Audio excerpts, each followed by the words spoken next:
So my family and I moved to Charlotte in 2020. And when we got here, life started coming at us pretty quickly. We purchased a house. Unbeknownst to us, it needed a little bit more work than we initially thought. And at that same time, my father was diagnosed with stage 4 cancer. We lost 3 loved ones unexpectedly. And on a brighter note, in that time period, our second son was born. So we had a lot of stuff going on, and there was a lot of emotional hurt going on at the same time.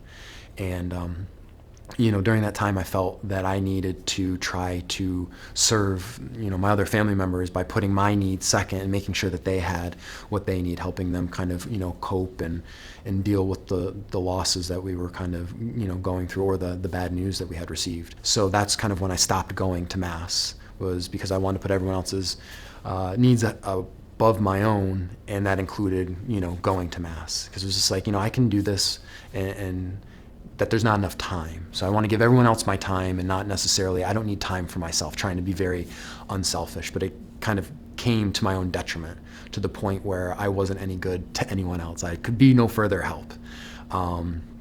And growing up as a cradle Catholic and having a strong faith, I kind of got a calling back to saying, like, inside, like, hey, Matt, you really need to start going back to church. Like, you need to start filling up your cup again.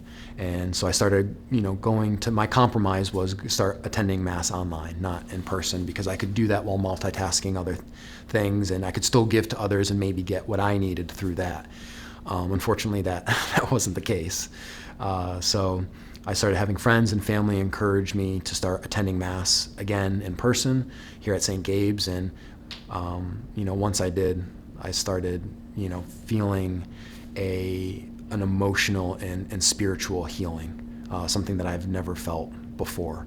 And that came with a big sense of just like peace, almost kind of like the weight of all of the things that I had been carrying and trying to help other people with had kind of just been lifted off of my shoulders, and just, Jesus saying, hey, give it to me. You don't have to do this alone. So all those events kind of culminated into me attending the men's retreat, because I thank Jesus for kind of bringing me back to the church. He responded to me, he's like, of course, like, I'm always going to leave the 99 to get the one. And he said, you've come this far, are you willing to take the next step?